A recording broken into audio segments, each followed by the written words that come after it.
Hey, welcome back. In this video, we're going to talk about the safety skiver. I've gotten a lot of emails here recently about the people having trouble with this, getting them to skive efficiently, skive well. You may see a lot of our videos on Instagram or on YouTube. I use this tool a lot. You will too in leathercraft. It's a very essential tool, but they can be frustrating, and you actually need to make some adjustments to the tip here of this thing to fit your technique.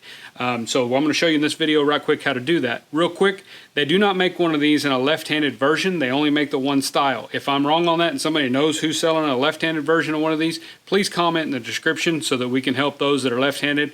My wife's left-handed as well, and using this thing right-handed is kind of frustrating for her. And so if there is a way to get any left-handed ones, let us know. Otherwise, if you're left-handed, you're going to have to use it right-handed to use it efficiently. But let's get in the video. I'm going to show you how to adjust this so that you can get to skiving a lot more efficiently and a lot cleaner than just straight out of the box. So when you get these things brand new, this is going to be fairly straight. You'll see kind of how in this one here that's mine, how much more of an arc is in mine, and it's going to be different for every person. So you've got to find out what you like using the best as you're using it. So you may want more of an arc than I've got or less of one. But what you want to do is when you get it out of the box, I like to put some athletic tape or something like that around it. Sometimes you make it a lot fatter. It's a lot more comfortable to hold, but it also gives you a little bit better grip and doesn't mess your hand up as much because you're going to skive with this a lot usually, at least building saddles. So put something on there.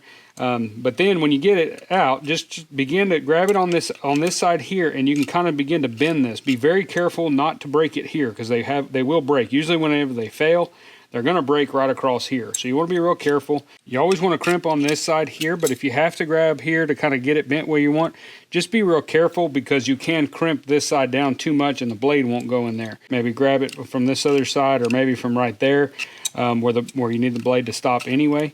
But just be real careful. I usually work on this side only and just begin to kind of arc that thing to get it fine-tuned the way I want. Once I think I have it where I want, I'll go ahead and put a blade in there.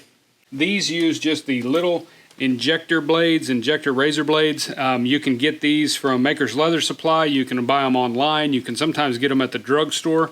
They're called injector razor blades. You can probably buy them on Amazon or Tandy Leather or anything like that. But that's the ones they use here. You use them, once they get dull, you take it out and throw them away.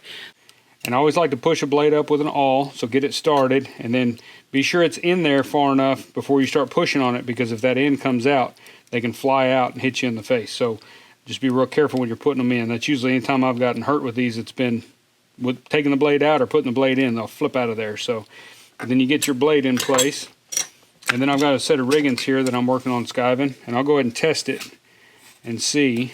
And like right there, it feels close. Feels pretty good actually.